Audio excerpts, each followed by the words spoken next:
Hello again, everyone, and welcome to another edition of the Fantasy Slant, powered by Pro Football Focus. I'm your usual host, Michael Moore, along with our usual co-hosts, Brandon, Marianne Lee, and Mike Tagliere. We have a big show today. We're going to be covering, obviously, the big Le'Veon Bell and Josh Gordon news, especially the Gordon news that hit today. We are then going to circle back to some bounce-back candidates, including Josh Gordon, along with some other players. But first up, you two. Something that I didn't tell you ahead of time, so I'm not even going to give you a chance to think about it. But it's been semi in the news lately about various diets that players are on. You may have heard Aaron Rodgers cut out dairy completely, which sounds insane, but he did. So my question to you two, and Brandon, you can go first. What is your go-to food on Sunday afternoons? Go. Ooh. Well, if I'm being really bad, I'll just get a big bottle of red wine and have crackers with brie cheese and like a fig preservative on top of it and eat it all day. That's the fanciest way to watch football I've ever heard in my life. That is too classy for this episode. It is. I mean, I'm telling you, it's just indulgent. It's disgusting. I'm not saying it doesn't sound very nice. It does. I'm just saying, like, that's like a Saturday night thing with me and my wife, not Sunday afternoon like at 12. But, look, not all by yourself in your sweatpants. Why not? No, everyone's different. So, Mike, how about you? All I need is my Monster Energy drink, my laptop, and I got Tostito chips with, like, my wife. She makes like a 7-layer bean dip. And then we order a pizza. Usually we have friends over and stuff like that. So, but if I got a Monster drink and my laptop, I'm a happy, happy man. Ooh, that would just keep you wired the whole rest of the day, man. You gotta be though. You gotta be. Yes. I do a clam dip. Do you guys know what clam dip is? No. It's basically cream cheese and just you can get like a can of clams. You just mix it all together. You put it in the fridge the night before, and then I get just a big bag of kettle chips and I just eat that too. I like stick with one food all day. It just keeps getting fancier and classier. It's really not fancy, I promise. All dips, not like cheese dip, not like wings, like we do at my house. Just straight to the clam dip and wine. So, okay. Well, now I just feel not as classy. But now I'm just hungry. I know. Okay. Well, I'll think of something non-food related for the next one. But other than that, let's just jump right in. We'll start with Le'Veon Bell. Obviously, we'll talk about Josh Gordon a little later with bounce back candidates. But Le'Veon Bell, obviously, the news that he is probably facing a 4-game suspension for missed drug tests. It's really up in the air right now on whether that's going to go through or not. So, Mike, you're first up. Let's assume he gets suspended for 4 games. Where does that put Le'Veon Bell for you in drafts? Yeah, I am still assuming that he's suspended 4 games, and I'm rather optimistic about his return to the game. I actually went through my projections, updated them all, and I still have him in PPR formats as the number 8 running back, and that's in the projections as a whole. That's not adding in any replacement level value. So when you actually go through and you add in somebody, I was looking through some names so that I can recommend someone. So if I'm telling you to take Le'Veon Bell in the 2nd round, I'd pair him with someone late like a CJ Procise, who, while Thomas Rawls is still getting his feet under him, he might see some more work, or even like somebody like a Theo Riddick, where like it's a high floor PPR guy.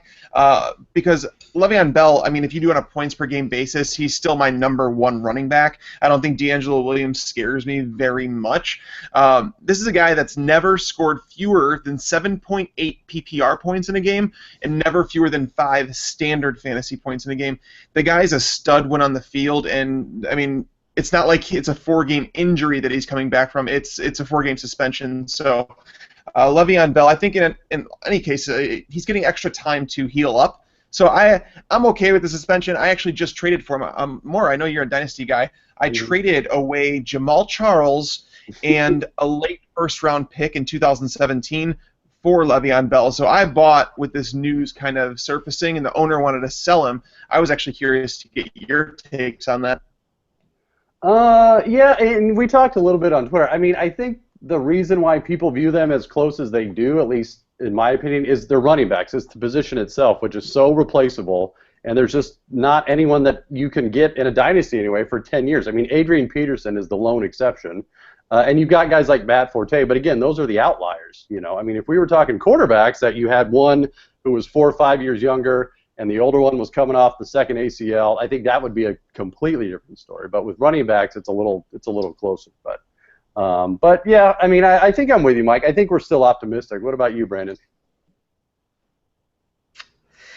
I think it's going to go one of two ways. No.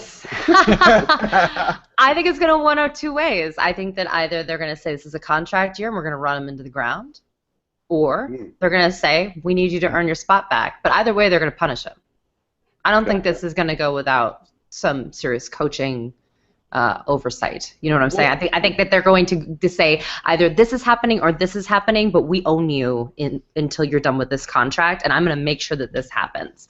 You know, because he got into that rap song about how he deserves so much more money. He was all this and that, and then he misses tests. He's costing the team now 2 years in a row. It's an issue, and I think that Tomlin's going to have something to say about that. I think I'll have a better idea of that going into camp and once he wins or does not win his appeal. But as of now, I'm just sticking with him being a 4-year. I do think DeAngelo Williams should move up. I know people are saying now it's going to be too much, but I don't know if they're going to work him in right away. I mean, I don't know if he's going to have the full load right away, I should say. I think that Tomlin's kind of done with this. I don't think he's very happy at all. I think people are overvaluing DeAngelo Williams now. Like, I know what he did last year. I get it. But we're not playing in 2015. DeAngelo Williams is 33 years old. He's not a young chicken. He's carried the ball a lot in his career. He's also dealt with injuries himself. Towards the end of last year, even in a Steelers uniform, he kind of fell down the stretch, and he wasn't the same running back that people maybe thought they would get when they picked him off waivers or thought they'd get when they traded for him. DeAngelo Williams, I think he's being overvalued right now. I think once Le'Veon Bell comes back, DeAngelo Williams goes back to being a 5 to 7 touch guy, and it's Le'Veon Bell's show with 22, 23 touches, as long as his knee can hold up to it. But right now, I see people going crazy over DeAngelo Williams, and I think that they're putting a lot of stock into a guy that's 33 years old with a lot of miles on him that people forgot about before last year. Like, before he came on and he did well, touchdowns were a huge part of his game last year.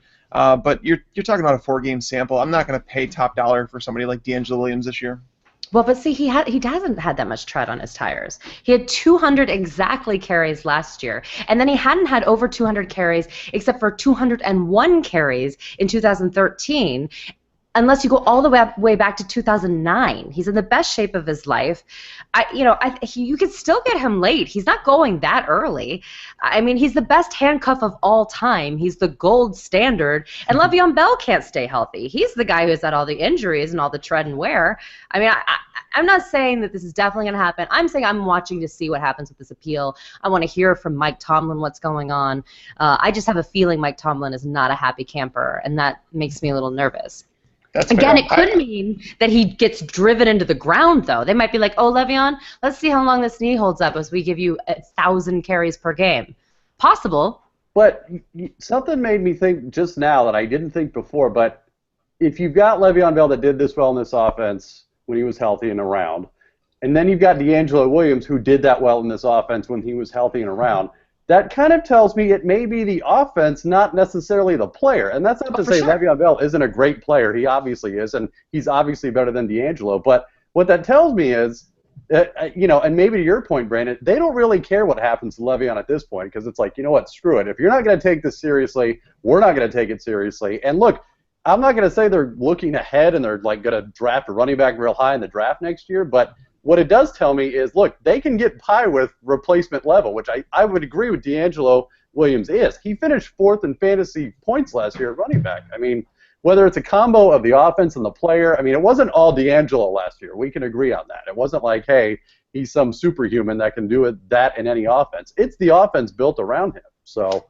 I totally agree with that. And it certainly isn't $15 million per year kind of category. Well, yeah, no. right. Right. No, I don't think any running backs were that, but it is something to say that our PFF, our analysts, they actually went through. I just looked at it. Le'Veon Bell, despite playing just 6 games, he graded out as a 14.4, which was number 4 in the NFL after playing just 6 games, whereas DeAngelo Williams also ranked very high as a 13.0. So both of them are obviously playing well above what they would expect a replacement level player to be, but it's an interesting point, Michael. I definitely can say that this offense, when they have all the moving parts in it, if that'll ever happen again, could be really exciting. It's completely different, obviously, if Ben and Antonio go. If one of those go down, we saw it last year. Like, it goes down hard. But look, with DeAngelo in there, they plugged him in and they kept on humming. So anyway, all right. So we will keep our eyes glued to that situation. Another situation that's getting more interesting to me anyway by the day, the New York Jets quarterback situation, which we all thought would be settled by now. We all thought Ryan Fitzpatrick would take the money, he'd go back to New York. The New York media would be a lot less crazy than they are now, which isn't saying a whole lot. But he's still not there, and they've still got Geno Smith at the top of the depth chart. So, Brandon, let's go to you. Is Geno Smith capable of a quarterback one season? Fitzpatrick did it last year. I think people probably forget that. Does Geno have that in him? On a very short answer, no, I don't think so. But he's always been fantastic in DFS and weekly formats because when he plays a bad defense, he's actually quite good. He is very good on some weeks, and the negative numbers in others. That's his game. So as far as your fantasy team, as season long is concerned, not so great. But if you are playing best ball, if you're playing an MFL 10, if you're playing something where it's just like, we draft and go, he's not a terrible option. And to be entirely frank, I actually think that Fitzpatrick is not going to go there. If Mark Sanchez and Trevor Siemian cannot tie up this starting job, I think maybe actually John Elway is going to have to go back to the drawing board. Now, they don't have a lot of money, but if Fitzpatrick can't get the Jets to pay anyway, he might be like, well, whatever, I'm going to go to the champs and see what I can do there. I mean, I think that this is kind of done. I think he's the guy, and my apologies. But I think Geno Smith is going to happen. And, listen, Eric Decker barely missed 1,000 yards with a Geno Smith-Mike Vick hybrid. So I still think that everyone's going to get things done in their own way. But it will be more conservative. But they will have big games. So best ball, I like it. Regular, no. Mike, what about you? I think we as a community have started to overrate Ryan Fitzpatrick and what he can do for an offense. I think before he came to the Jets and started throwing to Brandon Marshall and Eric Decker, he was a mediocre quarterback that was a journeyman. He was just passed around from team to team for a good reason. He has played 110 career games. There have been just 5 of them games where he has scored 26 or more fantasy points. Geno Smith, on the other hand, he's going to have a lot higher floor because he runs the ball. I don't think that the addition of Matt Forte can be understated to Geno Smith. A quarterback that's mobile, a quarterback that would probably check down more than, say, a veteran like Tom Brady would. You look at this offense and it is built for him. He's got a Brandon Marshall, a guy that's after the catch. Eric Decker plays out of the slot quite a bit. And then you have, Bilal Powell, Matt Forte to catch passes, Jason Morrow's coming back. I don't think that Geno Smith is going to be much work. He's going to be more volatile. That's 100% true. And Brandon, you said it. He's had negative. There's been 4 games in his career where he's had negative fantasy points, and that's never good. But when you look at the players he's been throwing to over those years, Eric Decker was the number 1 option, and I think we could all agree that Decker, while he's a pretty damn good receiver, he's still best suited as a number 2 in an offense, which is I love him and Marshall together. They just work. They feed off of each other. And then adding Matt Forte there, I think Geno Smith is an excellent late-round flyer. I think that the Jets would be smart to move on from Ryan Fitzpatrick. I don't think this team is winning a championship this year. I think it's like, okay, let's see what Geno Smith can do with the weapons that we've provided with him and kind of go from there. And as a fantasy owner, I'm okay with taking a flyer on him if, in fact, we get into the 3rd week of the preseason and Fitzpatrick's still not there. Yeah, and we should mention his limited action. He did play in 1 game last year, 27-42, 265 yards, 2 touchdowns, 1 interception, and 34 rushing yards. So not a disaster. I think we're all in agreement. I mean, he will be above average. Now, whether he can sort of cross that plane into QB1 status, that's, maybe a little optimistic for everyone. But look, yeah, streamer option or like you said, Brandon, some best ball format. I don't think he's too far off. I mean, the weapons are just too good around him, I think, and he proved that he can at least be decent. So if you put those 2 together, it could make some good things, at least occasionally, we'll say. Yes. All right. So a lot less dicey situation, but still interesting nonetheless. The Packers tight end question. So there was a blurb today about Richard Rodgers was still technically the top tight end in Green Bay, but of course that comes after they signed Jared Cook in the offseason. So the question is, Richard Rodgers, who by the way finished as a top tight end 1 last year in both formats. Does he have that capability to do that again, or is it, like a fluke? And Brandon, let's start with you.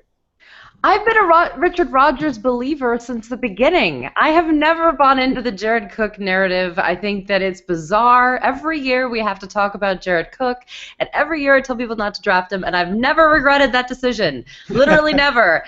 And until that happens, I'm going to continue down the road. Richard Rodgers had the highest completion percentage with Aaron Rodgers and the least amount of drops out of every single person that was considered a wide receiver or a tight end on that team. Get it together. I just don't see. He saved their team on major games. Remember where that beautiful touchdown?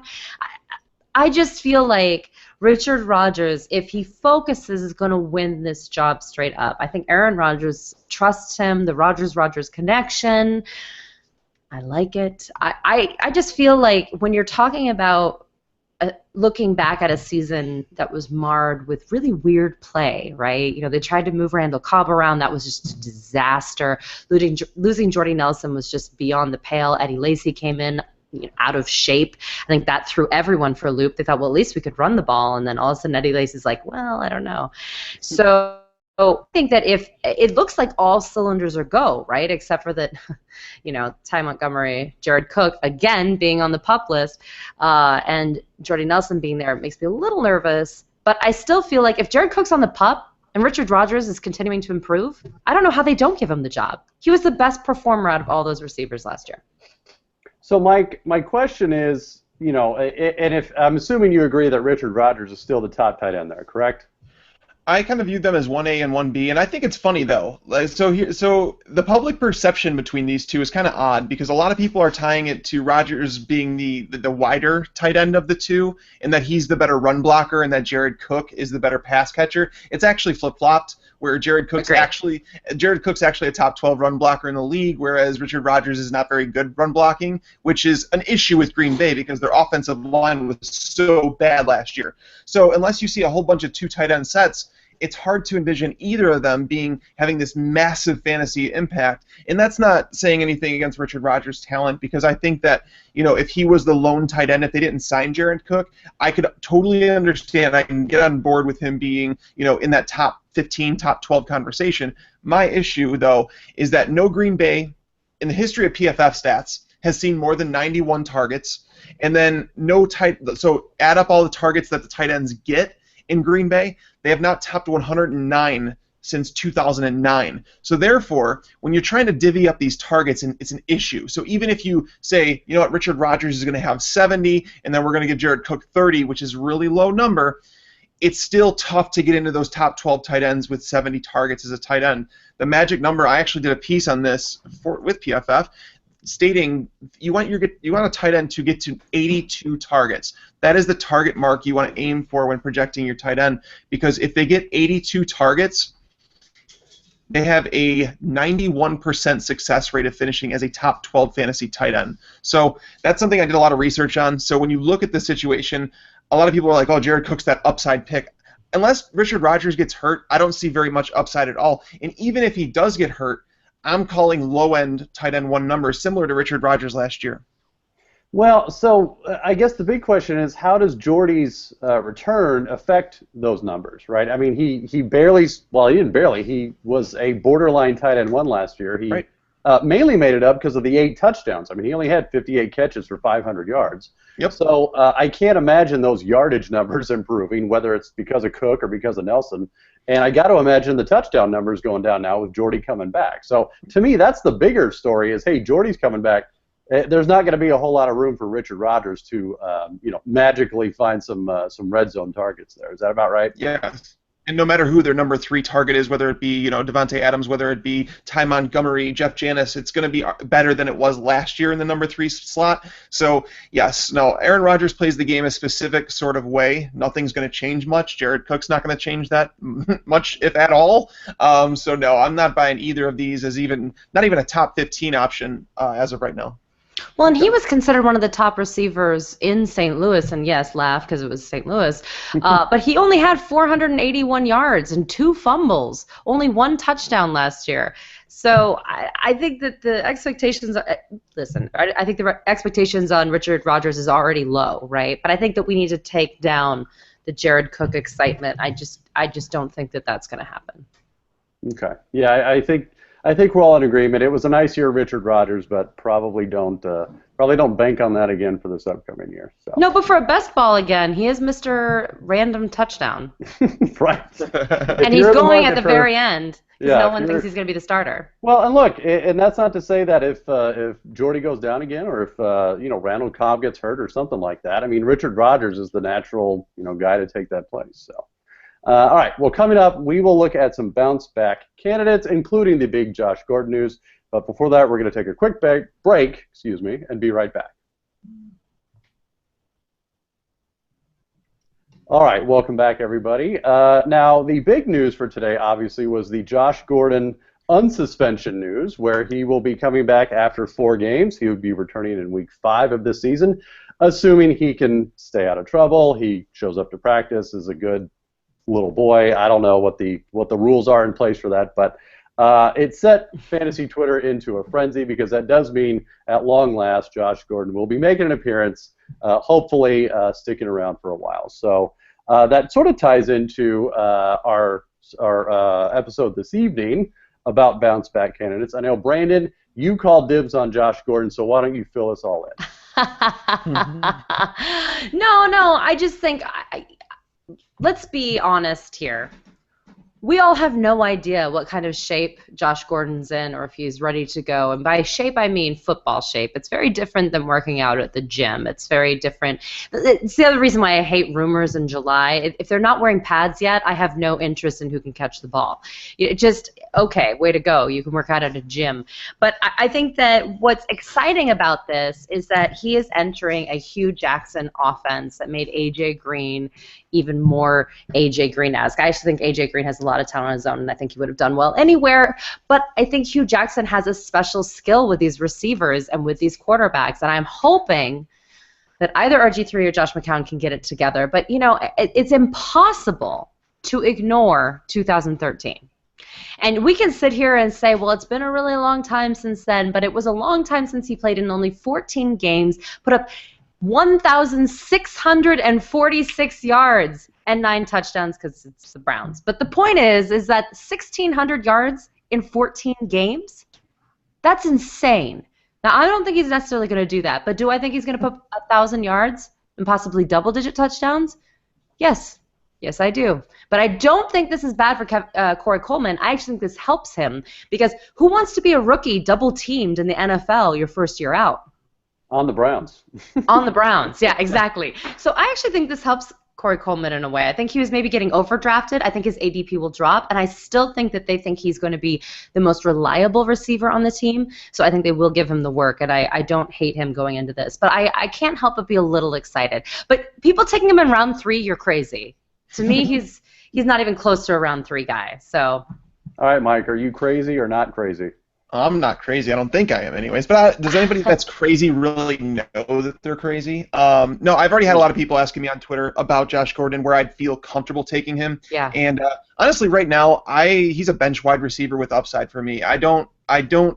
And I know, Brandon, what you said. You threw out his 2013 numbers, and yes, he was fantastic. And it's a wonder if the Browns quarterback will even throw for 1,600 yards this year. But you look at 2014, when he missed, because of the suspension, he missed a big, huge portion of that year, and he came back. He didn't do anything. He had one decent week, 120 yards, no touchdowns, and then nothing. Like, he was literally off the map for the next 4 games. And that was when it was like so tough to rank him, because you're like, okay, is he just out of football shape? Is it the team? There were so many question marks, and those question marks haven't gone away. If anything, the talent around him has gotten better. Gary Barnidge emerged. Corey Coleman is a legit wide receiver. He's going to do well in the NFL. They still have the question at quarterback, which concerns me. Duke Johnson is a better pass-catching running back than, who was it at the time that they were using out of the backfield? They haven't really had a stable running back. And Trent Richardson, I think that was Trent Richardson still at that time. So, like, you look at all these things, and it just adds up to a lot of question marks with me with Josh Gordon. And the biggest question mark of all is the guy in football shape? He's hanging out with Johnny Manziel still. I mean, I question. Okay, so honestly, there's a lot of guys where I want to believe the best in them. I wanted to believe the best in Le'Veon Bell and all that stuff. I wanted to believe the best in Josh Gordon. But we're at the point now where we actually have to question his decision to hang out with Johnny Manziel during this important part of his life. It really is an important part of his life, and if he doesn't understand that, it's never going to work out. And that's my worry with Josh Gordon. The guy is super talented. I'm happy. I will say this, Brandon. It is good that he's able to take part in practices. He's able to be in the preseason games. We're going to be able to see him in actual game action. I mean, I don't know how long they're going to keep him in the game. We still don't even know if the Browns are going to. They haven't really said we're welcoming him back with open arms. They haven't said that yet. But Josh Gordon right now, for me, he's a wide receiver 4 with big upside. He's obviously got the upside, but he's a bench wide receiver for me right now. I will say I interviewed Mary Kay Cabot, Cleveland Browns beat reporter extraordinaire, on my Bleacher Report series show on the Bleacher Report radio, and just this Sunday, and we asked her, we said, talk to us about this reinstatement, and this was before it was confirmed, but we just wanted to talk to her about the opportunities. She said, well, I think that this is about him sitting down with Hugh Jackson and being himself, because I think Hugh Jackson's going to be surprised that actually Josh Gordon is an extremely articulate, intelligent, actually artistic, interesting human being that is complex. And actually has a lot to give intellectually to this team, and that may not be something that's wildly publicized. He's obviously much aligned with this whole weed smoking thing. But when Josh Gordon's or when Greg Hardy's getting workouts with teams, it's really hard for me to have total judgment on guys like Josh Gordon. And I think a lot of us out there are like that, where we're like, yeah, why is this the biggest deal on the planet, and yet Greg Hardy's going to get a job? Right. Yeah. Oh, straight up. That. Yeah. Well, I know it's not connected, but it is. Yeah. There's no way to make it not connected. I think at the very least, I mean, you got to give Gordon credit for sticking sort of with the parameters that were given to him just to get to this point. It wasn't just like, hey, Josh, we'll see you in a year and check in on you. I mean, there was very strict rules in place this whole time that he had to follow. Essentially keep a perfect record this whole time to get here. Well, he should have been reinstated, though. He should have been reinstated a couple of months ago, but he had a slip up. He failed another drug test, it was so frustrating to see that, and that's when it was kind of like, all right, Josh, you're losing the benefit of the doubt here. Right. And then, like I said, I don't really want to say guilty by association, but it's not good when you're hanging around with a guy that's been fired by how many agents. It's a spectacle. I'm with you about Johnny Manziel, absolutely. They were playing with puppies in video games. Like, literally, they were playing with puppies in video games. I know. But no, I understand your point. But do we think fantasy-wise he's risky? Like, how risky? That's the question you're asking, right? So I think Mike thinks he's riskier than I think. Yeah, and for me, it's almost like the myth has now outgrown the actual man now, and it's getting to that point where it's like, okay, people. Like, I think I'm with you, Brandon. I think I agree. Like, I wouldn't want to bank on him this season. I certainly wouldn't want to start him from the get-go or from week 5. But, it's almost like people need to keep this in mind that, everything you guys just said, he hasn't been playing football in a year and a half. Like, we have to temper the expectations just a tad. Although that Week 5 game with Tom Brady and Josh Gordon coming back is now primetime TV, right? Yeah, it is. Now you're all in. You thought that was going to be boring. And for all you know, like, the NFL purposely came up with, like, oh, the 4 games sounds good, and then that's Week 5. I wouldn't put it past them, but. Roger Conspiracy, anyway, Part 1. But no, it'll be interesting. I think at the very least it'll be interesting to watch this preseason. And look, I think we all agree. We hope it works out, and we at least get to talk about just football things again with Josh Gordon. But, please. All right, Brandon. So beyond Josh Gordon, you had another bounce-back candidate in LeSean McCoy. Why don't you tell us about him? Yeah, well, I think that obviously Carlos Williams has decided to do everything in his power to make sure that he doesn't take over LeSean McCoy's role on the Buffalo Bills offense, and I find that to be incredibly intriguing, mostly because Rex Ryan has always been a ground and pound. That's all we want to do. And depending on what happens with the Sammy Watkins foot injury, but even if he comes back 110%, I still think they're going to stick with that run game, partially because Tyrod Taylor does have some injury issues. There are a lot of questions as to whether or not, based on his size, that he can be durable. But when he is in there, Tyrod Taylor makes a big difference. So in terms of his safety, I think they're going to look back at his numbers. Now, last year, he only played 12 games, but he only put up 895 yards. The 2 years prior, he went over 1,300 yards in both seasons. Now, he only played 12 games, 840, but then again, 2 seasons of over 1,000 rushing yards before that. I think he can do it. I think he'll do it again. The passing game, it's a little up and down, but there was a whole 5-year stretch there where he was catching 40 or more passes a year. So that's not great, but it's not terrible. And again, I think that no one is talking about LeSean McCoy, so you can get him in like the 3rd, sometimes 4th round, depending on if everyone's going wide receiver and tight end crazy. I mean, I'm telling you, I'm seeing Jordan Reed go way too high in a lot of drafts right now. People are going crazy about tight ends, especially if there's some sort of weird scoring. So I think that LeSean McCoy is kind of the guy no one's talking about that could really come back and bite you. Mike, do you agree? Is he bouncing back this year? Well, yeah, I didn't think he had even a down year last year. I mean, the guy, he scored at least 8.6 points in every single game but one. He had 18 touches in all but 2 games. Like he was the classic workhorse that we've come to know LeSean McCoy as. And the loss of Carlos Williams, it doesn't really do too much for Shady for me, just because Carlos Williams didn't really catch many passes, and I don't think we can start anticipating McCoy to start reaching into 22, 24 touches per game on average. I think Gillislee is going to jump in there. They got the new rookie, Jonathan Williams. So there's a lot of talent around him. I don't think that I mean, if I'm drafting LeSean McCoy, I'm happy if he produces the exact same way that he did in 2015, just on a 16-game scale. But, yeah, LeSean McCoy, I do think that a lot of people view him as, for some reason, a boring running back, but he's one of those guys that you know he's guaranteed tons of work. And, yeah, I'm more than happy to snag him up in the 3rd or 4th round. Yeah, and I think it's just one of those things that people were so used to McCoy turning in a top 5 fantasy season every year. Like you said, Mike, it got boring, and it's like, oh, well. And then when he didn't do it, I mean, people were up in arms that, oh, God, what happened to him? But look, he still had 4.5 yards a carry, so his peripherals are still there. It's not like there was a serious drop-off in his... No decline in the skill. You know, and look, overall, still the 17th best fantasy running back, despite the injuries and despite whatever anyone else wants to say happened last year. So, no, I think I'm with you, Brandon. I think he'll bounce back. I think he's, I think he's a low-end running back 1. I think that's a fairly safe. I mean, look, I'm not saying you draft him that high, maybe in the 2nd round, but 3rd round, I'm with you. I think I'm all over that. So right now his ADP is 25. Yeah. I think that, and that's with people that know what they're doing, and people are going to look at his stats and be like, "Oh, he didn't even break 1,000 yards."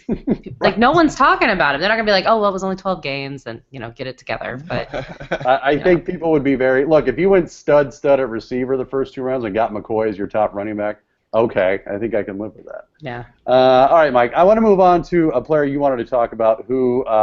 Speaking of yards per carry, had a really bad yards per carry last year, at least compared to his rookie season. That would be one Jeremy Hill of the Bengals. Tell us why he's bouncing back this year. I like Jeremy Hill, and I'm not going to sit here and tell you that he's the workhorse that you thought you were getting when you drafted him in the 1st round last year, because a lot of people took him with a top 10 pick last year, and they were disappointed, naturally.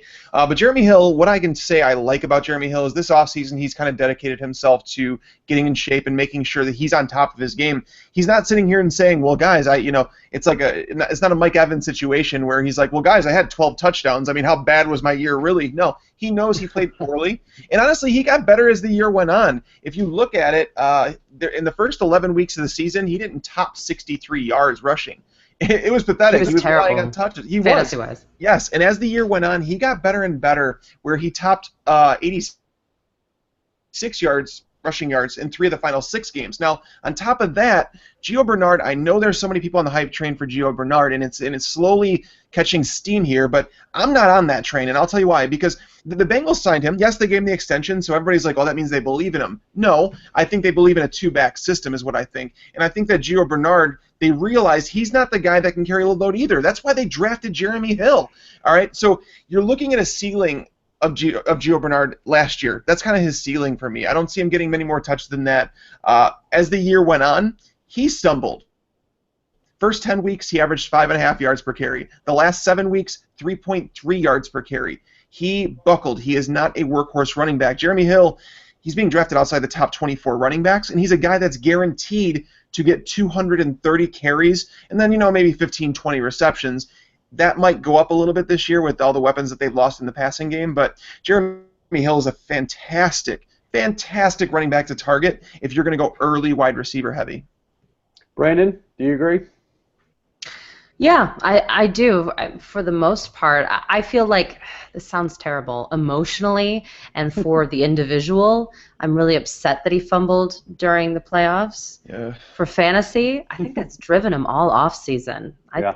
I know that's kind of narrative street, and we're a stats site, and I get that.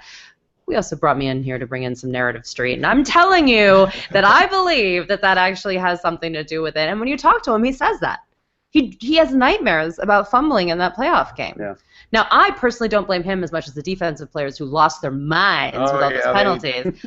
But he takes it on very personally, and he made sure to motivate himself in the gym and at workouts with the, working with the quarterback, working with his trainers. He's putting in the work. And even before putting in the work, he's still got 11 touchdowns. And I know you're like, touchdowns, it can't really be repeated. Well, they are if they're the guy you always give the ball to on the goal line. And that's what they do with Jeremy Hill. It's 100%. It's him. No, there's no mystery. It is what it is. So, yeah, I'm with Mike on this one. Well, and I think the important part to remember is the offense. Yes, they lost Hugh Jackson, but they brought in Ken Zampese, who is keeping the same offense. There's not going to be any changes to the scheme there. I mean, yeah, the personnel's a little different, and look, if anything, I think that might lead them to run a little more now that they don't have, Sanu, and they don't have Marvin Jones there anymore. Tyler Eifert's, still coming back at some point. We don't really know when. So, I'm with you, Mike. I think he's perfect. I mean, he's the first and second down back there. I mean, there's not that many of those running backs out there, especially as late as people are drafting Hill, all right, so that was a good one. So, Mike, it's been a couple weeks since you got to preach about Torrey Smith, so I'm here to give you your moment in the sun. Torrey Smith, bounce-back season. Just go. Just hit the people with it.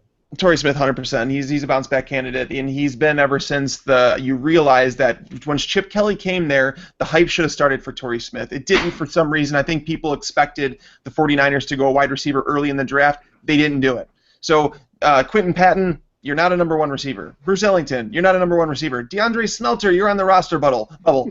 There are so many questions surrounding this team, but Torrey Smith is not one of them. There's a reason they brought him out to San Francisco. The guy was a top 23 wide receiver each of his first 4 years in Baltimore. He saw more than 110 targets just once in those 4 years. Now, when you look at San Francisco and you start adding up the targets and what Chip Kelly does in an offense, he runs 70 plays per game. This offense will not, I repeat, as much as I love Carlos Hyde, they're not going to throw the ball any less than 600 times per year because of the volume of plays they run. So when you kind of look it up and you add up the wide receiver and the tight end numbers, it's strictly projection based. Okay, so when I went through it, rather than give you all the math, the minimum, if healthy, targets Torrey Smith should see is 125. And when going back to even look at last year's numbers to give you guys an idea of the comparison, there was just one receiver last year who saw more than 120 targets but finished outside the top 30 wide receivers. That wide receiver was Golden Tate. He finished as the number 33 wide receiver, and that's because he had a 5.8 average depth of target. Torrey Smith will not see a 5.8 average depth of target. He actually led the NFL in yards per reception last year. I think it was 20.1. Torrey Smith is a fantastic talent. He's better than just a go-route guy. He actually was getting better as his career progressed, which is why he was a hot free agent acquisition for the 49ers. Torrey Smith, honestly, and I know people are concerned about Blaine Gabbert, he was at least competent last year. I'm not going to say he was great, but he was competent. It doesn't even matter. When you look at that 120 target scale, there's enough players involved in that with bad quarterbacks that you can you can mix and match whatever you want to do. They're a top 30 wide receiver. I have Torrey Smith as my number 26 wide receiver right now, and it wouldn't surprise me if he finishes inside the top 20. All right, Brandon, are you going to rain on Mike's parade or no? No, but I'm going to add to it. And I keep wanting to bring it up on this show, and I never do. Why is no one drafting Bruce Ellington? So on this Torrey Smith train, I know that the guy is working in the slot. Do you know who had the most targets in the slot last year? Jordan Matthews. This is a Chip Kelly staple, is the slot, you guys. And not only that, and I wrote about this. I wrote him as like, because they wanted me to do an article that was kind of like wide receiver handcuffs, like basically like really, really deep guys that could maybe get work if people got hurt. And I was like, he doesn't belong here, but I have to put him in some article. So here he is. Because the guy's going to be the starting slot wide receiver in a Chip Kelly offense, and he has fantastic athletic, measurements. He runs a 4.45 40, a 3.95 20-yard shuttle, and a 6.693 cone drill. Now, over 200 yards or 3 touchdowns in a season, so I get that. But he's not even getting drafted. He has no ADP. We don't even know where he's going. If you're in a deep league, just grab this guy.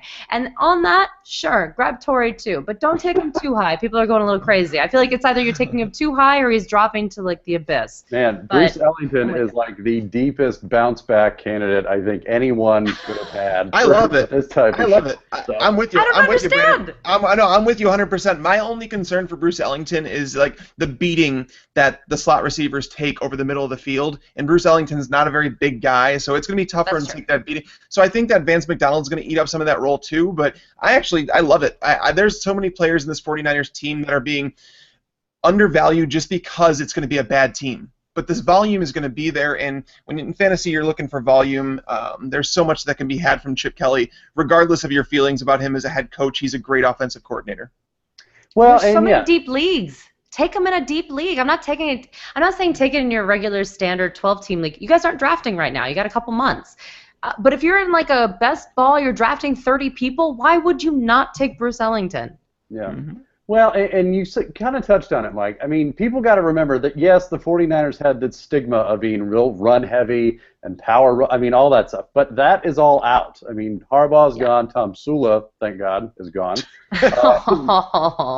It wasn't good. We all know that. I got to give it to Michael's got this, though. He's a 49ers fan, so he knows better than we do, too. Look, but you hit it on the head. They're good. It's fundamentally different, that offense this year. So they are going to be passing it a lot. And I'm with you, Brandon. There's going to be guys that are, on the peripheral that are going to be getting a lot of targets and looks, too. So I think people got to keep that in mind. Don't let recency bias affect where you take a 49er, especially in the passing game, because it's going to be light years better than it was for the past couple of years. So, all right. So a couple more players before we round out this episode, and sort of going on the same really, really deep bounce back candidate. I wanted to touch on Melvin Gordon, who had a horrendous year last year, his rookie season.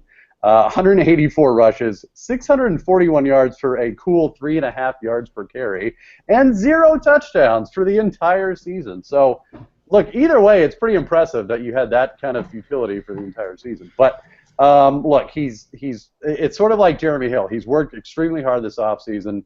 There's really, on that offensive line, especially, nowhere to go, but at least that's what I think Melvin Gordon sympathizers are telling themselves. And look, they spent a lot of draft capital with him. I mean, they spent a first-round pick. This isn't your undrafted Thomas Rawls, hey, we'll give you one shot and that's it. I mean, they're going to stick with him for a while to see if there's anything there. So, look, he's going to end the season as the #1 running back. He won't do all the passing down duty. That's Danny Woodhead's role, and that's fine. But for your second running back, I think I'm okay with Melvin Gordon. Is that crazy, Mike, or not? I don't think it's crazy at all. I own Melvin Gordon in quite a few MFL 10s because he drops down into that RB 30 range sometimes, and you're just like, give me that volume all day. He just didn't break that one long run. I've seen a few highlight clips from him. I've watched some game tape of him where I remember there was one specifically where they ruled him down, and he would have rolled into the end zone. Like, it was a touchdown. He wasn't down. They ruled him down, but they whistled the play dead, so there was no way they could have overturned it for a touchdown. It was some Calvin Johnson luck right there. Yeah. Well, if you do a few of those plays a year, that's it. A few of those big plays that you want out of Melvin Gordon, and the perception on him is completely different. Danny Woodhead's 31 years old. He's a passing down back. I am a little worried about the offensive line still because they didn't really address it very much in the draft, but I do like Melvin Gordon, especially. I mean, just because of where he's being drafted, it's robbery there. Brandon? Yeah, he's a steal where he's getting drafted. I hate that offensive line. It's horrible. They didn't do enough. I completely agree with that. It was dead last year, according to Pro Football Focus, and they just didn't concentrate on it. It's also why I'm down on Phillip Rivers when everyone else loves him, because I just don't think the guy is going to have enough time to throw, and or he's going to get hurt because they just let people run right through there. And when you actually watched the games, Melvin Gordon didn't look terrible. I think we're talking about these big plays that got called back or what have you. Their line looked so bad, and perhaps I was just so overwhelmed by that I couldn't focus on Melvin Gordon. But I felt like Melvin Gordon just kind of got the raw end of the stick there. So did Todd Gurley, and he obviously made something of that. So there is that argument that some players can outdo bad circumstances, and he didn't do that. But I'm okay with giving him a second chance with as low as he's going. All right, so let's end on a positive note. I had Dez Bryant, who obviously everyone knows Dez Bryant, but I think people are forgetting what his sort of his floor was the previous 3 seasons before his injury last year. Yes. 90 catches, 1,300 yards, and 12 touchdowns. That's what he averaged. Like, that was not a fluke. That's what he did, and it's just crazy that he's still not talked about as a elite option at receiver. Yeah. I mean, I think he would still go in a lot of first rounds, right? I mean, is that crazy? It's not crazy at all. It's stupid to think that Dez Bryant's done because of one bad year where Tony Romo was bad even when he did play. It was just an off year for the Cowboys offense in general. Dez Bryant, top 6 wide receiver in each of those last 3 years, even if you remove the touchdown. The thing is Dez Bryant, and even with that floor that you're talking about, Michael, even with the wide receiver 6, wide receiver 3, wide receiver 4 finishes that he had, he did it on limited targets. It's not like he wasn't seeing Antonio Brown targets per game where it's like, well, his volume could dip with Ezekiel Elliott. No, the volume can only go up for Dez Bryant, and honestly, I'm not concerned about him. I had someone tell me that I was stupid for drafting him. I think it was the beginning of the second round. I think it was at 2-1. I had the turn, the end. I ended up getting Gronk and Dez there, and the guy was like, "You're stupid. Dez is no longer good." And I'm like, "What? Like, when did Dez Bryant become bad at football?" Oh no, Twitter wrath. That's okay.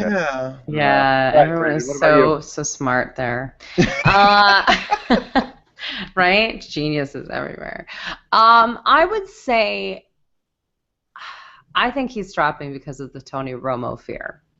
I don't think it has anything to do with Dez Bryant. I think it has to do with the fact that behind Tony Romo, we got Kellen Moore, a guy named Dak Prescott, which some people actually like, but he's a rookie. He might be good 3 years from now, but it's not going to be this year. So. It's not this year. So the point is, they went through so many quarterbacks last year.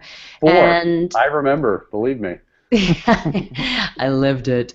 And I think that they were, and they only won 1 game without Tony Romo on the field. And Dez Bryant suffered greatly, as did the whole team except for Darren McFadden. They have a great offensive line. That's not the issue. But certainly people are seeing that. And again, recency bias. So they're like, whoa, if he's not out there, then what are we going to do?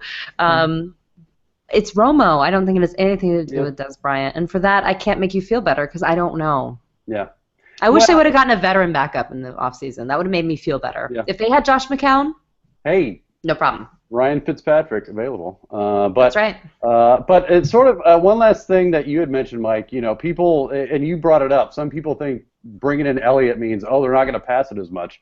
I mean, people forget, Dez had one of those 90, 1,300-yard, 12-touchdown seasons when DeMarco got 392 carries. Like, it wasn't mutually exclusive. Like, they coexisted just fine. So the Elliott factor is, I think, a moot point. But Brandon, I agree with you. It all hinges on Tony Romo. But look, at this point, he's healthy. He's his collarbone's intact. They shaved off some of the bones. So for the most part, I think we're okay. But anyway. All right. Well, that will conclude this edition of the Fantasy Slant. For Brandon, Marianne Lee, and Mike Tagliere, I'm Michael Moore, and we will see you next time.